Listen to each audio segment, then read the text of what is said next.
منكم وعملوا الصالحات لا يستخلفنهم في الأرض كما استخلف الذين من قبلكم আল্লাহ বলছেন, স্বয়ং আরশওয়ালা বলছেন, আল্লাহ বলছেন তোদের সঙ্গে আমি ওয়াদা করছি।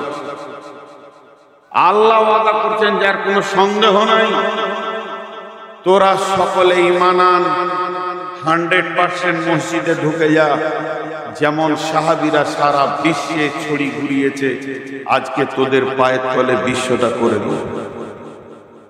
এটা নগদ লাভ, কোন মন্ত্রীকে ডেপুটেশন দিতে হবে না, শুধু একজনকে রাজি করেন, একজন, 1000 জনকে লয়, গোটা পৃথিবীকে আল্লাহ পায়ের তলায় করে দেবে, শাসন করবে এই মুসলমান, শাসিত হবে অন্য জাতি।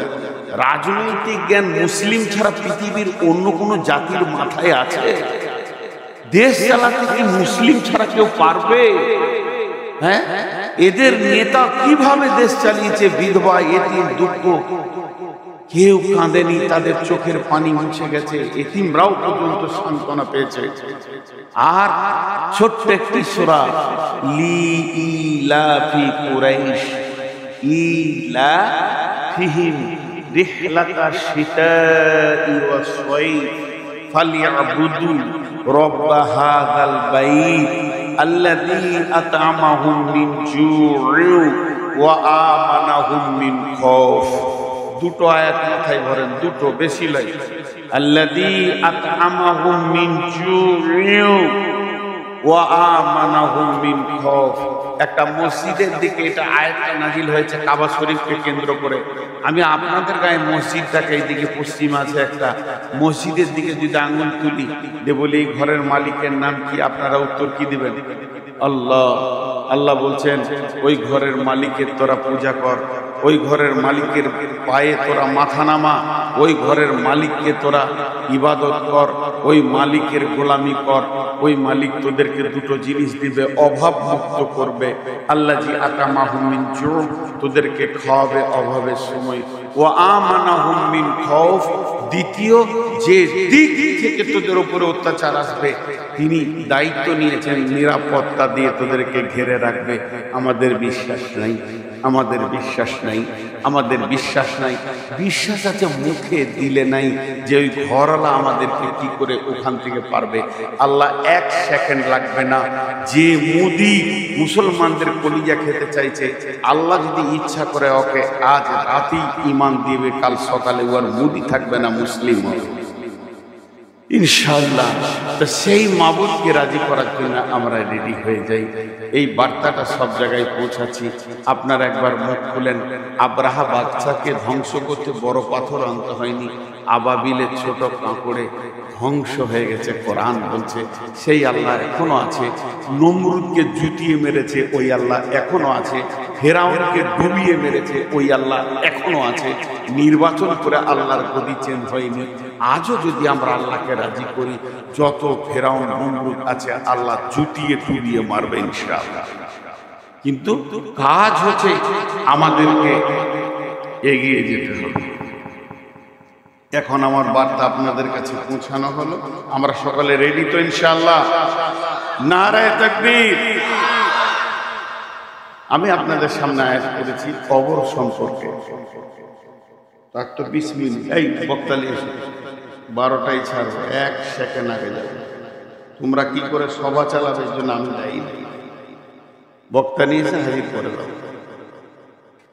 আল্লাহ তাবারাক ওয়া তাআলা 4-5টা কথাতে আমার জিন্দেগিকে বেঁধে রেখেছে। আমরা একটা সফরে আছি, আমাদের সফর শুরু হয়েছে আত্মা জগৎ থেকে। সফর শেষ হবে আমাদের জান্নাতে গিয়ে। আত্মা জগৎটা কোথায়? খুব ছোট ছোট করে বলবো, বেশি লম্বা সময় নিব না। আত্মা জগৎটা কোথায়? জান্নাতুল ফেরদাউসের ভিতরে একটা ময়দান আছে, তার নাম আত্মা জগৎ। কেন ওই নামটা হলো?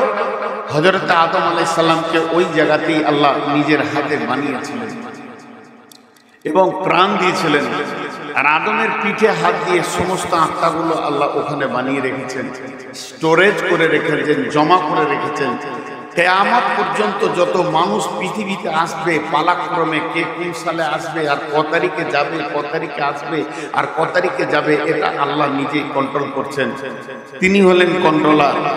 সেইটাই হলো আত্মা জগৎ। আমরা সেখান থেকে এসেছি। এই ওখান থেকে কিন্তু এই দেহ আসেনি। দেহ মা বাপের ক্রসে শুক্রাণু ডিম্বাণু দিয়ে এই দেহটা তৈরি হয়েছে, পুতুলটা তৈরি হয়েছে। 120 দিন লেগেছে মায়ের পেটে দেহটা পূর্ণাঙ্গ হতে। তারপরে ওই আত্মাটা এসে ওখানে আল্লাহ দিয়েছেন ফেরেশতা মাধ্যম, দেহটা সঞ্চার হয়েছে, দিয়ে এই পৃথিবীতে আমরা এসেছি। আল্লাহ বলছেন বিসমিল্লাহির রহমানির রহিম মিন আইয়ি শাইইন খলাকাহু মিন নুতফাতিন খলাকাহু ফাকাদ্দারা সুম্মা সাবিলা ইয়াসসারা সুম্মা আমাতাহু ফাআকবারা মিন আইয়ি শাইইন খলাকাহু মিন নুতফাতিন খলাকাহু ফাকাদ্দারা সুম্মা সাবিলা ইয়াসসারা সুম্মা আমাতাহু ফাআকবারা। আল্লাহ বললেন মিন আইয়ি শাইইন খালাকাহু, কোন জিনিস থেকে তোমাদেরকে বানানো হয়েছে? তোমরা জানো কি তোমাদেরকে কি জিনিস থেকে আমি আল্লাহ বানিয়েছি? সেই জিনিসটার ব্যাপারে তোমাদের জানা আছে কি? মিন নুতফাতিন খলাকাহু ফাকাদ্দারা, আমি তোমাদেরকে বানিয়েছি দ্রুত গতি বীর্য থেকে। মেয়েদের বীর্যতে ডিম্বাণু, পুরুষের বীর্যে শুক্রাণু। এই দুটি বীর্যকে আল্লাহ তাবারাক ওয়া তাআলা বলছেন ওয়াস-সামাই ওয়াত-তারিক ওয়া আদরাকা মাত-তারিক আন-নাজমুস সাকিব ইন কুল্লু নাফসিন লাম্মা আলাইহা হাফিজ ফালইয়ানজুরিল ইনসানু মিম্মা খুলিকা মিম্মা দাফিক ইয়াখরুজু মিন বাইনিস সুলবি ওয়াত তারাইব ইয়াখরুজু মিন বাইনিস সুলবি ওয়াত তারাইব। আল্লাহ তার ফ্যাক্টরি সম্পর্কে বলছে, পুরুষের মেরুদণ্ড হাড় থেকে, মেয়েদের বুকের ভিতর থেকে, দুই জায়গা থেকে সম্পদ নিয়ে আমি আল্লাহ তোমাদেরকে বানিয়েছি। মানুষ নামে প্রাণীটা আমি বানিয়েছি। একই হাড়ির খাবার, একই মাছ, একই মাংস, একই গাছের ফল, একই ফলের ফুল, ফল ফ্রুট। নারী নামে মেশিনে যখন ঢুকে যায় তাতেও ব্লাড তৈরি হয়, সেখানেও বীর্য তৈরি হয়, কিন্তু আল্লাহর কারিশমা, সেখান থেকে শুক্রাণু হয় না, ডিম্বাণু হয়। একই হাড়ির খাবার, একই বাগানের ফল ফ্রুট, একই মাঠের শাক সবজি, পুরুষ নামে মেশিনে যখন ঢুকে যায় সেখান থেকে রক্ত হয়, বীর্য হয়, কিন্তু ডিম্বাণু হয় না, শুক্রাণু হয়। আল্লাহ তাবারাক ওয়া তাআলা বলছেন এই দুই জায়গা থেকে নির্যাসটা আমি আমার কুদরতে বের করি। মিন নুতফাতিন খলাকাহু ফাকাদ্দারা, তারপরে সুম্মা সাবিলা ইয়াসসারা। তুমি যে পৃথিবীতে এসেছো, তোমার রাস্তাটা কিসের রাস্তা?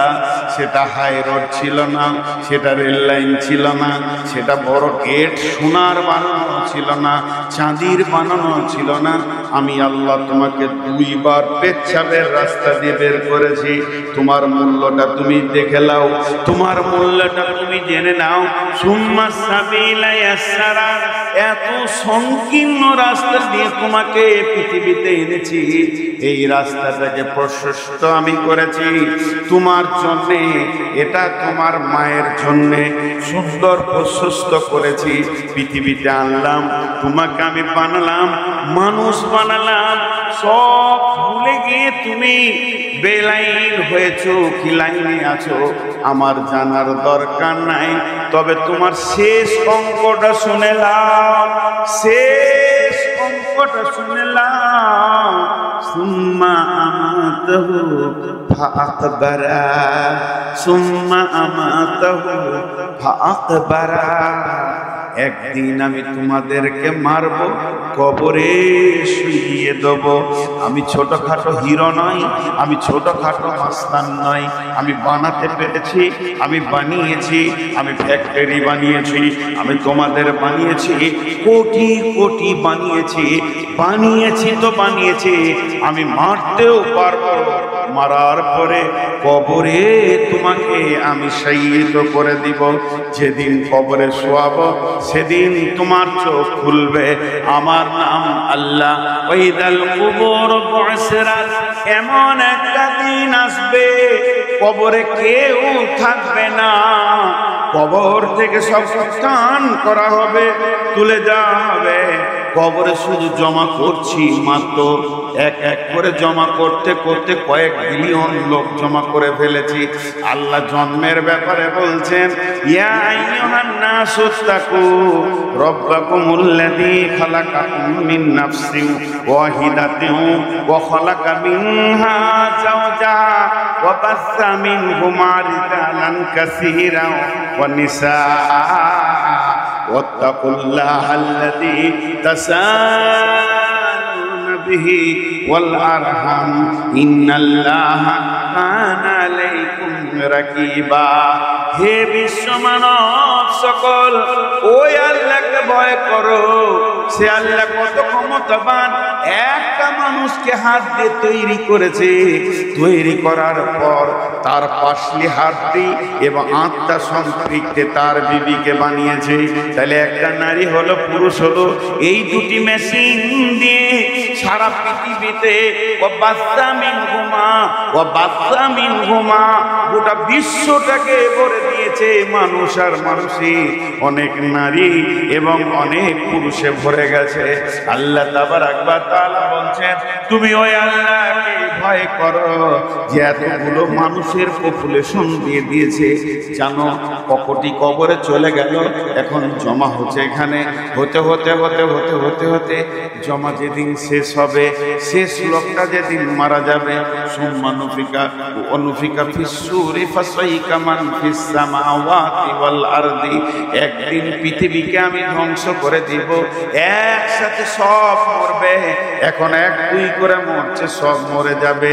আর ইল্লা মান শাআল্লাহু সুম্মা নুফিকা ফীহি উখরা। এবং দ্বিতীয় সুর যখন ফুঁকব, কবর থেকে সবগুলোকে তুলে হাসরের ময়দানে জমা করব।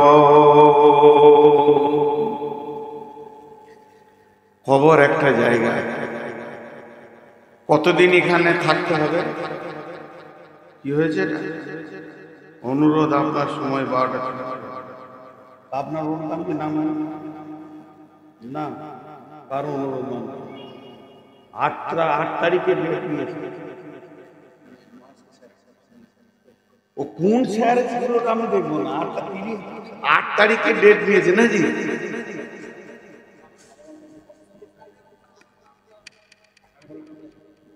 সুগারের রুগী তো। শুনেন শুনেন, যে জালসায় গেছি বলি 2টা মিষ্টি খান, কিছু হবে না। আচ্ছা 2টা মিষ্টি প্রতিদিন খেলে তো প্রতিদিনই হয়ে যেতে ভাই। একটা ছোট গল্প শুনে মাঝে, এই এক রাজা নিয়োগ করেছে যে আমি সারা বিশ্বের নাম নিব, আমার নামটা যেন গোটা পৃথিবীর লোক একসঙ্গে করে। তো নিয়োগ করেছে এটা দুধের পুকুর করবো। সবাই তো পানির পুকুর করে, দুধের করবে। যে মিস্ত্রিকে দিয়ে ঢালাই দিয়ে পুকুরটা বিরাট বড় করে মোজাক দিয়ে ভালো করে করে দিয়েছে, খালি পড়ে আছে। আর লম্বা একটা ড্রেন করেছে। আর এলাকার সমস্ত ঘোষকে বলেছে সব এক কলসি করে পানি দিন। এক কলসি করে দুধ আজ রাতে দিয়ে দিবি, তাহলে 1 কোটি ঘোষকে বলেছে তোরা কোথা পাবি জানি না, এক কলসি দুধ এই ড্রেনে ঢেলে দিবি, সকালে উঠে দেখবো যে হ্যাঁ দুধের পুকুর হয়ে গেছে, আমার নাম হয়ে যাবে, ইংলিশ চ্যানেলে আমার নাম চলে যাবে, মিডিয়া চ্যানেলে। এবারে আঁধার রাত, রাজা সারা রাত ঘুমাইছে আর আনন্দ করছে, সকালে দুধের পুকুর দেখবে, সকালবেলায় গিয়ে দেখছে পানির দুধ নেই। তো বলছে ঘোষটিকে ডাক, জেলে ভরেছে সবটিকে, জেলে ভরে একটা করে বার করছে আর লাঠি করে দুবারি করে দিয়েছে। আর বলছে ঠিক করে বল কি দিয়েছিল? স্যার আমি মনে করছি সবাই পানি দিচ্ছে, দুধ দিচ্ছে, তা আমি পানি দিই না, আমি 1 কলসি পানি দিয়েছি। সবাই পানি দিয়েছে, দুধ কেউ দেয়। বুঝতে পারছেন তো? তো আজকে একটু চালিয়ে দেন, এটা তো প্রতিদিনই লোক বলছে আজকে চালিয়ে দেন। আর আমি সুগারের রোগী 12টার আগে নামতে চাইছি, এটা হবে না কোনোদিন, জিদ করে নেমে যাবে, তাহলে ওরা বুঝবে তুই এটা করে, নাহলে প্রতিদিন হচ্ছে। যাক, অন্যদিকে চলে যাচ্ছে। তো আল্লাহ তাবারাক ওয়া তাআলা বলেন, এবারে কবরে আদম প্রথম শুয়েছে, হাবিল কাবিল, তো কখন শুয়েছে ডেট তারিখটা জানি না। আমরা একদিন জিজ্ঞেস করছি, একটা সাইফুল হাদিসকে আমি নিজে প্রশ্ন করছি যে বলতো আদম আলাইহিস সালাম কতদিন আগে পৃথিবীতে ছিল, কোটি বছর আগে? এটা বলতে পারলে বোঝা যাবে যে এতগুলো মাল যে পৃথিবীতে তৈরি হয়েছে, এখন 800 কোটি আছে, তাহলে ওই দুটো প্রথম শুরু হয়েছে যে এতগুলো হয়ে গেল এত বছরের মধ্যে। আল্লাহ তাবারাক ওয়া তাআলা বলছেন প্রথম কে শুয়েছে কত তারিখে আল্লাহই জানেন, কিন্তু যেদিন পৃথিবী ধ্বংস হবে, সবাই একসঙ্গে মাটি চাপা পড়ে যাবে, কিন্তু সেই দিন একটা জোনাকি পোকা পিপুলিকা বেঁচে থাকবে না, প্রাণ যতগুলো আছে চলে যাবে, ইল্লা মান শা আল্লাহ, আল্লাহ যাকে ইচ্ছা করবেন তাকেই বাঁচিয়ে রাখবেন, এটা একটা আলাদা কথা। কিন্তু দ্বিতীয় সুর যখন ফুটবে, কবর থেকে উঠবে, ওই কথাটা আল্লাহ এক কথাই বলে দিয়েছেন, ওয়াইদাল কুবুর বুসিরাত, কবরে একটি থাকবে না, সব উঠে যাবে, পাগলা খাপা, ছোট বড়, নারী পুরুষ, শিক্ষিত অশিক্ষিত, সব ময়দানে উঠে যাবে। তা প্রথম সব থেকে কবরে কম দিন একটা লোক শুয়ে থাকবে, কদিন? কম কম, ওর থেকে কম কবরে কেউ শুয়ে থাকেনি। আল্লাহ বলছেন বিসমিল্লাহির রহমানির রহিম, ونفخ في الصور فصيح من في السماوات ومن في الأرض إلا من شاء الله ثم نفخ فيه أخرى فإذا هم قيام ينظرون। ইসরাফিল প্রথম সুর ফুঁকবে, ইসরাফিল দ্বিতীয় সুর ফুঁকবে। প্রথম সুর যখন ফুঁকবে, পৃথিবীটা ধ্বংস হয়ে সমস্ত মানুষ মাটি চাপা পড়ে যাবে, গাছপালা, জমি জায়গা, ঘর বাড়ি, অট্টালিকা, বড় বড় টাওয়ার, ফ্ল্যাট কিছুই থাকবে না, রেল স্টেশন, নদী নালা, খাল বিল একটা রুটির খোলার মতো ময়দান হয়ে যাবে। সমস্ত মানুষ যারা কবরে আছে কবরে থাকবে, আর যারা বেঁচে আছে তারা কবর অটোমেটিক তাদের হয়ে যাবে, মাটি চাপা পড়ে যাবে। তারপরে দ্বিতীয় সুর যখন ইসরাফিল ফুঁকবে, সবাই কবর থেকে উঠবে। তাহলে প্রথম সুর থেকে দ্বিতীয় সুর পর্যন্ত সময় থাকবে 40 বছর। 40 বছর, তার মানে কবরে যে সব থেকে কম সময় ঘুমাবে, আল্লাহ তাকে 40 বছর কবরে রাখবি।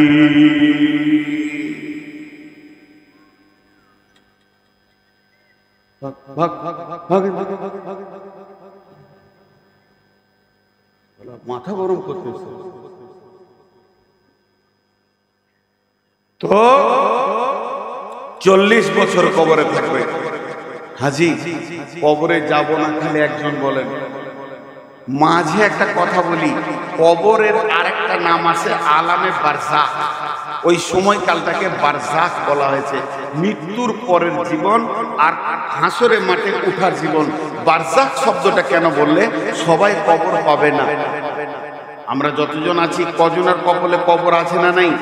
কাউকে হয়তো পানি জাহাজে ডুবে মরে গেছে, কারো লাশ গুম হয়ে গেছে, কাউকে পুড়িয়ে দিয়েছে গাড়ি সহ আগুন লাগিয়ে, কাউকে হাঙ্গড়ে গিলেছে, কাউকে গুম করে দেওয়া হয়েছে, কারো লাশকে বস্তায় ভরে পচিয়ে দেওয়া হয়েছে। আর হিন্দু ভাইদের চিতাতে পোড়ানো হচ্ছে, বর্গীদের সুধা করে পুঁতে দেয়, খ্রিস্টানদের পূর্ব পশ্চিম সমাধি করে আরেকটা জাতি আছে বসিয়ে রেখে তাকে পুঁতে দেয়। বিভিন্ন রকম করা হচ্ছে পৃথিবীতে। শুধু মুসলিমরাই কবর দেয় তাই না, ইহুদিরা দেয়, তাদের মতো তারা দেয়। তার জন্য আল্লাহ নবী বলছেন এই সময়টাকে বারজাখ কাল বলে। আল্লাহ রাসূল বলছেন বিসমিল্লাহির রহমানির রহিম, ইদা ওয়াদিয়াল মাইয়াতু ফিল কবরি আতাহু মালাকানি ফায়াকুলানি মান রাব্বুকা মা দীনুকা ওয়া মান নবিয়ুকা। ইদা ওয়াদিয়াল মাইয়াতু ফিল কবরি, যখন মাইয়াতকে কবরে রেখে দেয়া হয়, আতাহু মালাকানি, তখন দুইটা ফেরেশতা আছে, তারা দুইজনা একই সঙ্গে বলে, একা একা বলে, একজন শুনে তা নয়, দুইজন দৌত কণ্ঠে বলে, ফায়াকুলানি মান রাব্বুকা, তোমার রব কি, মা দীনুকা, তোমার দিন কি, মান নবিয়ুকা, তোমার নবীকে। আল্লাহ নবী বলছেন এই প্রশ্নটা শুধু মুসলিমদের হবে তা নয়, চিতাতে যখন মানুষকে শোয়ানো হয়, ওকে আগুন দেওয়ার আগে ওই প্রশ্ন ওর হয়ে যাবে।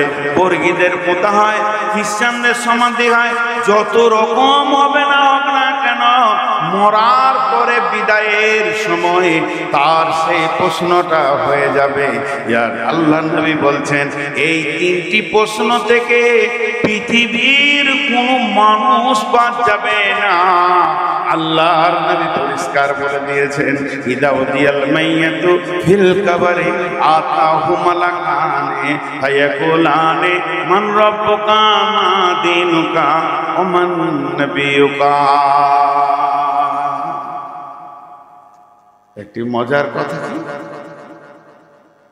এখানে একটা মাইয়াত হয়েছে, জি, লাশটা এখানে পড়ে আছে, কোন একজন ইমামতি করবেন, সবাইকে বলছে ভাই সকল জানা যায় যে সব লোক এসছেন, আপনারা কাতার সোজা করে দাঁড়িয়ে যান।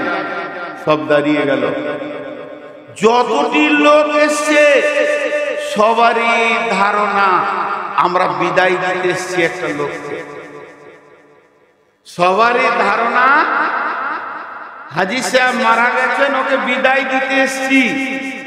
বাড়ি থেকে যখন বের হচ্ছে ভেলিয়ানের লোক, এই পাশের শুক্রাবাদের লোক, লোহাপুরের লোক, আর শ্রীপুরের লোক, যে কোনো গ্রামের লোক মোটর সাইকেল নিয়ে সাইকেল নিয়ে বের হচ্ছে।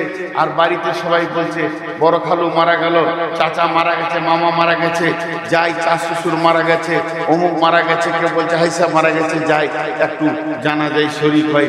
জানাজায় শরীক হয় মানে হাজী সাহেবের উপকার হয় না, জানাজায় শরীক হয়, মাইয়াতের কিছু লাভ নাই। চলেন দুটি জিনিস খেয়াল করে, বিসমিল্লাহির রহমানির রহিম, আফালা ইয়ালামু ইযা বুসিরা মা ফিল কুবুর ওয়া হুসিলা মা ফিস সুদূর ইন্না রাব্বাহুম বিহিম ইয়াওমাইদিন লাখাবীর। আল্লাহ নবী বলছেন যখন তুমি গোরস্থানের কাছে যাবে,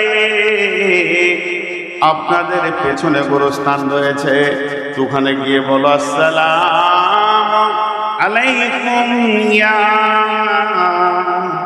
আহলাল কুবুরি ইয়া আহলাদ দিয়ার ইয়াগফিরুল্লাহু লানা ওয়া লাকুম ওয়া আনতুম সালাফুনা ওয়া নাহনু বিল আসরি। আমি মজলিসে উঠলাম, আসসালামু আলাইকুম, অপেক্ষা করলাম আপনারা সালামের উত্তর দিবেন, কিন্তু দুই জায়গায় অপেক্ষা করা যাবে না। রাস্তায় দেখা হলো আসসালামু আলাইকুম, ওয়ালাইকুম সালাম, দুই জায়গায় অপেক্ষা করা যাবে না। একটা হলো যখন মসজিদে ঢুকবেন, আসসালাতু ওয়াসসালামু আলাইকা ইয়া রাসূলুল্লাহ, আল্লাহুম্মা ইফতাহ লি আবওয়াবা রাহমাতিকা, ডান পাট আগে দিয়ে আসসালামু আলাইকুম বলে ঢুকে গিয়ে মসজিদের প্রথম ইবাদত হচ্ছে 2 রাকাত রাকাত সালাত, 2 রাকাত তাহিয়াতুল মসজিদ পড়ে নাও, তাহলে এখানে জানো যে আল্লাহর কোন ফেরেশতা, কোন নেক বান্দা, কোন জিন আছে। মসজিদে গিয়ে তুমি সালাম দাও, সালামের উত্তর ঠিক দেনেওয়ালা আছে, উত্তরের অপেক্ষা তুমি করিয়া না। আর যখন তুমি কবরস্থানে যাবে, গোরস্থানে তুমি সালাম দাও, সালাম দাও মানে ওখানে সালামটা হয়ে যাবে দিয়া, হে কবরবাসী, ও যত মৃত্যু ব্যথিত কবরবাসী শুয়ে রয়েছে, তোমাদের আপনারা মৃত্যু যন্ত্রণা সহ্য করে নিয়েছে, এখন নীরব না করে শুয়ে আছো, আমি একজন জীবিত তোমাদেরকে দোয়া দিছি, তোমাদের উপরে আল্লাহর শান্তি বর্ষিত হোক, আল্লাহ তোমাদেরকেও মাফ করুন, আমাদেরকেও মাফ করুন। তোমরা আগে এসেছো, তোমাদের সময় কাল আগে ছিল, তোমরা আগে পৌঁছে গেছো, আমরাও পেছনে পেছনে তোমাদের এই জায়গাতেই আসবো। একটা আপনাদের বীরভূম জেলাতে একটা গোরস্থানে লেখা আছে, এইরকম মেন রাস্তা, আমি জায়গাটার নাম বলবো না, এইরকম ন্যাশনাল রোডের ধারে বিরাট গোরস্থান লেখা আছে, 3 লাইন কথা। প্রথম লাইনে লেখা আছে, হে পথিক, চলার পথে আমাদের জন্য দোয়া করে যাও, হে পথিক, চলার পথে আমাদের জন্য দোয়া করে যাও। দ্বিতীয় লাইনে লেখা আছে, হে পথিক, তোমরা আজকে যেখানে, আমরা কালকে ছিলাম সেখানে, তোমরা আজকে যেখানে, আমরা কালকে ছিলাম সেখানে, হে পথিক, আজকে আমরা যেখানে, তোমরা আগামীকাল হয়ে যাবে সেখানে। অতএব দোয়া করে যাও। অতএব বন্ধুরা আমার, আল্লাহ তাবারাক ওয়া তাআলা, রাসূল বলছেন, ইয়াগফিরুল্লাহু লানা ওয়া লাকুম ওয়া আনতুম সালাফুনা ওয়া নাহনু বিল আসরি। তোমরা আগে আগে এসেছো, আমরা পেছনে পেছনে যাব। এবার একটা এখানে লাস্ট পড়ে আছে, আমি ইমামতি শুরু করেছি, দোয়া করতে শুরু করলাম, আল্লাহুম্মা গফির লিহাইয়িনা ওয়া মাইতিনা ওয়া সাহিদিনা ওয়া গায়বিনা ওয়া সাগীরিনা ওয়া কাবীরিনা ওয়া যাকারিনা ওয়া উনসানা, আল্লাহুম্মা মান আহইয়াইতাহু মিন্না ফাহি আলাল ইসলাম ওয়া মান তাওফাইতাহু মিন্না ফাতাওফাহু আলাল ঈমান। 10টা কথা বললাম, আল্লাহুম্মা গফির লিহাইয়িনা, প্রথম দোয়া করলাম, যত জীবিত আছে আল্লাহ তাদেরকে তুমি মাফ করো। আগে জীবিত এসেছি মাইয়াতকে দাফন করতে, দোয়া দিছি জীবিতদেরকে। দ্বিতীয়বারে বললাম, ও মাইতিনা, মৃত্যু ব্যক্তিকে তুমি মাফ করো, ওয়া সাহিদিনা ওয়া গায়বিনা, যে হাজির আছে তাকে মাফ করো, যে গায়েব আছে আসতে পারেনি তাকে মাফ করো, ওয়া সাগীরিনা ওয়া কাবীরিনা, ছোটদের মাফ করো, বড়দের মাফ করো, ওয়া যাকারিনা ওয়া উনসানা, পুরুষকে মাফ করো, নারীকে মাফ করো। তাহলে কাদের জন্য দোয়াটা হচ্ছে দেখেন, মৃত্যু ব্যক্তিকে শুধু একবার বলা হয়েছে, পাকা সুদারু মরেছে, পাকা সুদারু মরেছে, আর পৃথিবীর লোক এসে জানাজা পড়বেও জান্নাত চলে যাবে, কোনো দিন হবে না। যেমন আমল করবে তেমন যাবে, মানুষ মরে গেলে আমলের লাইন কেটে যায়। অতএব বন্ধুরে, কবর এমন একটি জায়গা, কবরে যাওয়ার আগে কবরের পূর্ব পরিস্থিতি তৈরি করে নিতে হবে। আল্লাহ নবী বলছেন, সেই মাইয়াকে যখন প্রশ্ন করা হবে, মাইয়া যদি ঠিক ঠিক ঠিক উত্তর দিতে পারে, মাইয়া যদি ঠিক ঠিক উত্তর দিয়ে দেয়, তার জন্য জাহান্নামের দরজাটা খুলে দেওয়া হবে। জাহান্নামের আগুন যেন ছিঁড়াছিঁড়ি করছে, গর্জন মারছে। ফেরেশতা বলবে, হে আল্লাহর বান্দা, একবার তুমি জাহান্নামটা দেখে নাও, এই জায়গাটা কত খারাপ, আল্লাহ তোমাকে রহম করেছে, আল্লাহ তোমাকে দয়া করেছে, এই রকম নোংরা জায়গা থেকে আল্লাহ চিরদিনের জন্য তোমাকে বাঁচিয়ে দিয়েছে, যাও তুমি চিরসুখে থাকবে। আর যদি উত্তর না দিতে পারে, জান্নাতটা এক ঝলক দেখে দিয়ে বলা হয়, হতভাগা বদনসিব রে, এত সুন্দর জায়গা থেকে বঞ্চিত হয়ে গেলি বদ আচরণের কারণে।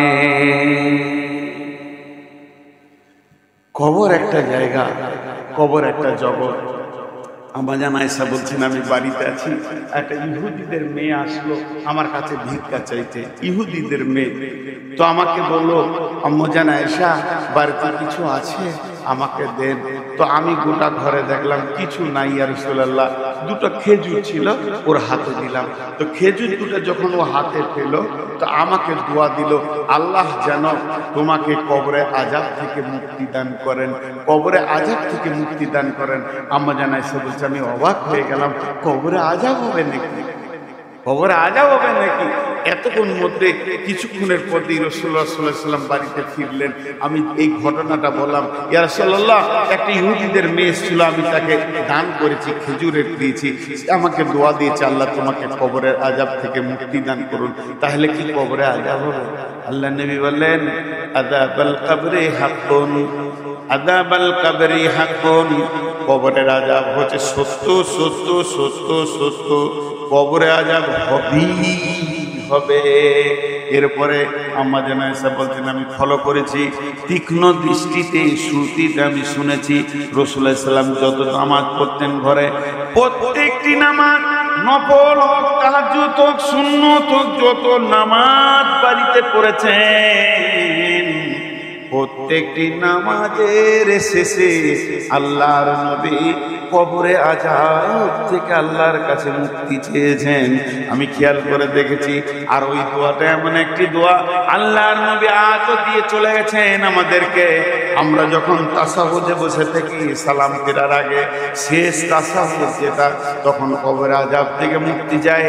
আল্লাহুম্মা ইন্নী আউযু বিকা মিন আযাবিল কবরি ওয়া আউযু বিকা মিন ফিতনাতিল মাসিহিদ দাজ্জালি, আল্লাহুম্মা ইন্নী আউযু বিকা মিনাল মাহিয়াই ওয়াল মামাতি, আল্লাহুম্মা ইন্নী আউযু বিকা মিনাল মাসামি ওয়াল মাগরাম। তো প্রথমেই বলা হয় আল্লাহুম্মা ইন্নী আউযু বিকা মিন আযাবিল কবরি, হে আল্লাহ তুমি আমাদেরকে কবরে আযাব থেকে মুক্তি দাও।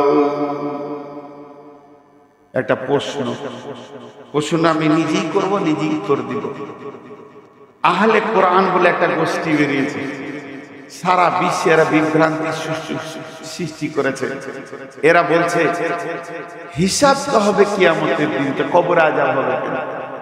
কি যুক্তি দিয়েছে দেখেন, হিসাব তো হবে কিয়ামতের দিন, তো হিসাবের আগে আযাব হবে, হিসাব হয়ে আমি মুজরিম এটা সাব্যস্ত হবে, প্রমাণ হবে আমি মুজরিম, আমি দোষী, আমি গুনাহগার, তারপরে আযাব চালু হবে আর কবর আযাব শুরু হবে আর কিয়ামতের দিন হিসাব হবে। এটা কেমন কথা ভাইয়া?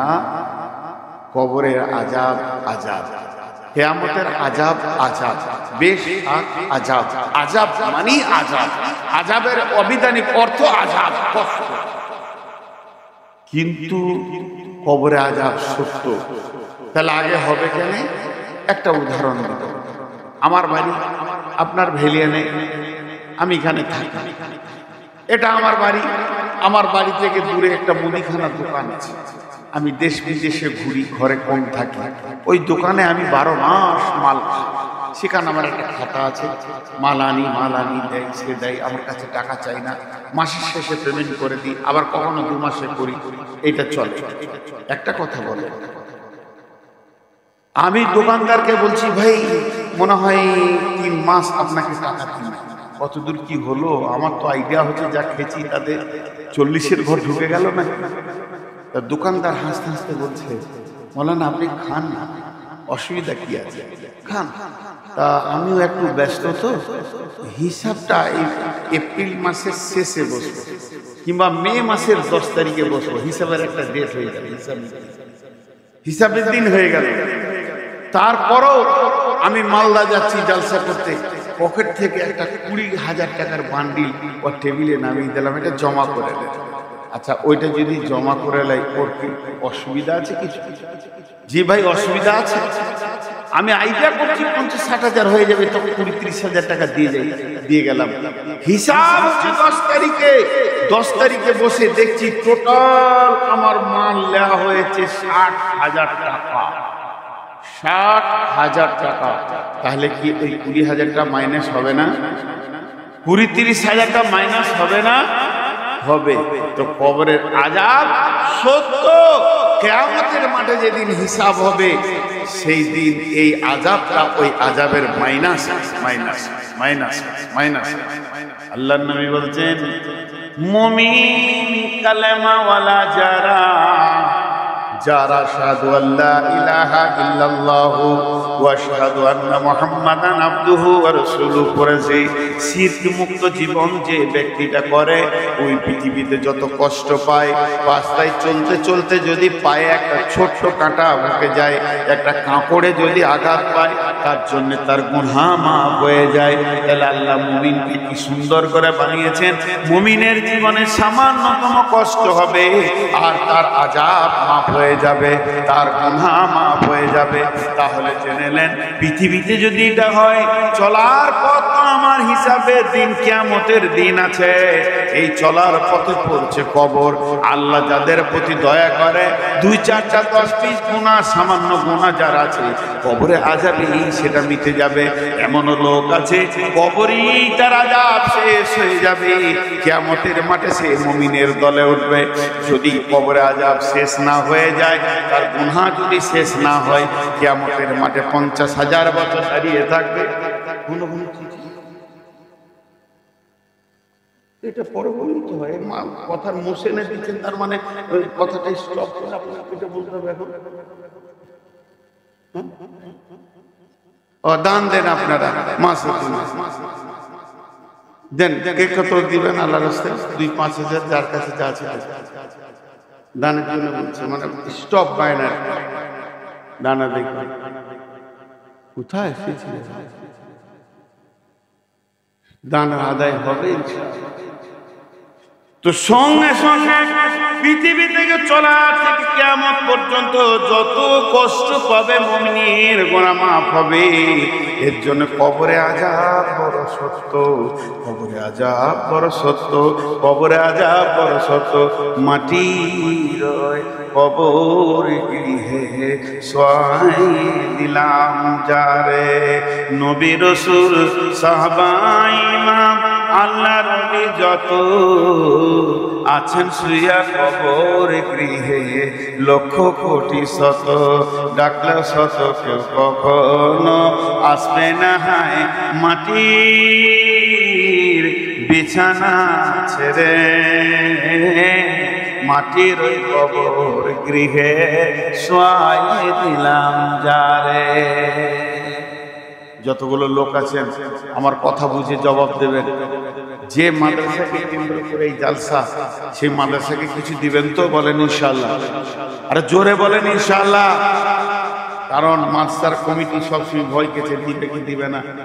এটা কথা ঠিক, সারা বছর মাদ্রাসা চলে, এই জালসার কালেকশন ধান ওষুধ দিয়ে আল্লাহ তাবারক ওয়া তাআলা আমাদেরকে চালানো করায়। মুসলমানদের এই অদ্দা আছে বলি চলে, তা অতএব মাদ্রাসাকে দিবেন। আমি 2 মিনিট কথা বলেনি, তাহলে এর নাম হলো কবর। কবর হচ্ছে একটা জান্নাতের টুকরো, কবর হচ্ছে জাহান্নামের সুলঙ্গ। অতএব কবর না দেখে কেউ জান্নাত যেতে পারবে না, এমন সিস্টেমেট আল্লাহ বানিয়ে দিয়েছেন আমাদেরকে। প্রত্যেককেই কবরকে গ্রহণ করতেই হবে, আলামে বারজাখ মরতেই হবে, তারপরে জান্নাত জাহান্নাম আছে, মত থেকে কেউ বাদ যাবে না। কিন্তু কবরে প্রশ্ন তো 3টি। হযরত ওসমান গনি কবর দেখলে ঝরঝর করে কাঁদতেন। সাহাবীরা প্রশ্ন করলেন, আমিরুল মুমিনিন খলিফাতুল মুসলিমিন, আপনি জাহান্নামের কথাতে যত না বেশি কাঁদেন, কবরের কথাতে কেন বেশি কাঁদেন? হযরত ওসমান গনি উত্তর দিয়েছিলেন, ভাই সকল শোনো, আল্লাহর নবী বলছেন যে কবরে ধরা পড়ে যাবে সে সব জায়গায় ধরা পড়বে, আর যে কবরে ছাড়া পেয়ে যাবে সব জায়গায় ছাড়া পেয়ে যাবে। কবর এমন একটা চেকের জায়গা, ইমিগ্রেশনের জায়গা, এখানে ধরা পড়তেই হবে। একটা ছেলের মানে ওই কবর একটা জায়গা, এখানে চেক আপ। ভারতের লোক বাংলাদেশ যাবে, বাংলাদেশের লোক ভারত আসবে, ভারতের লোক আর কোনো দেশ যাবে, সেই দেশের লোক ভারত আসবে। মধ্যখানে বর্ডারে এমন চেক আপ হবে, শুল্ক চেক আপ, শুল্ক কাস্টম আছে, শুল্ক সেখানে চেক আপ, সূক্ষ্ম থেকে সূক্ষ্ম চেক আপ হবে। এই লোকটা 1 নম্বর না 2 নম্বর, স্মাগলার না কালাবাজারি, সব চেক আপ করে পার করা করেই হবে। তা আল্লাহ তাবারক ওয়া তাআলা ওই রকম কবরে ফেরেশতা দিয়ে চেক করে নেবে। 3টে প্রশ্ন দিচ্ছে, জি ওখানে পার হওয়া খুব মুশকিল, একটা ছুঁচ নিয়ে পেরিয়ে যাওয়া খুব মুশকিল। একটা ছেলের কম্বল হারিয়ে গেছে, বললেন কম্বল, তো গোরস্থানে বসে আছে, সারাদিন ওই গোরস্থানের পাঁচিটাতে বসে আছে। তো ওকে একজন সকালে হাট গেছে, নোলহাটিতে দেখছে যে বসে রয়েছে রফিকুল বসে গোরস্থানে, আবার বিকাল আসছে দেখছে ওইখানেই বসে আছে। তোর সম্পর্কে চাচা হলো, তো বলছে ভাতিজা গোরস্থানে কেন বসে রে বাপ, তোকে সারাদিন দেখছি যে গোরস্থানে বসে আছিস। তোর দাদাকে দাদিকে মনে পড়েছে তার লেগে। বলছে না চাচা, ওই যে চেন্নাই থেকে কম্বলটা এনেছিলাম না, ওইটা চুরি হয়ে গেছে। আমার তো ঘর ভালো নয়, ভাঙা ছোড়া ঘর, আমি কাজে গেছি খাটতে কোথা, আর কে চুরি করে নিয়েছে। তোর কম্বল চুরি করেছে তোর ঘর থেকে চোরে, আর তুই গোরস্থানে এসে বসে আছিস, তা মনে হচ্ছে মরা লোকে চুরি করেছে নাকি? ওরা দিবে? এই বল ভাই কে নিয়েছিস, দিয়ে দিই। যেখানে 5টা লোক আছে জাল সাথে বল একবার মালিককে আমার কম্বলটা, লাল কম্বলটা দিয়ে চোখে দিয়ে দাও। কবরস্থানে বসে যে খেপা নাকি তুই? ও তখন ওর চাচাকে বলছে খেপা আমি লাই, খেপা তুমি কেন? বলে তার তেও হাঁপ, তোর তেও হাঁপ।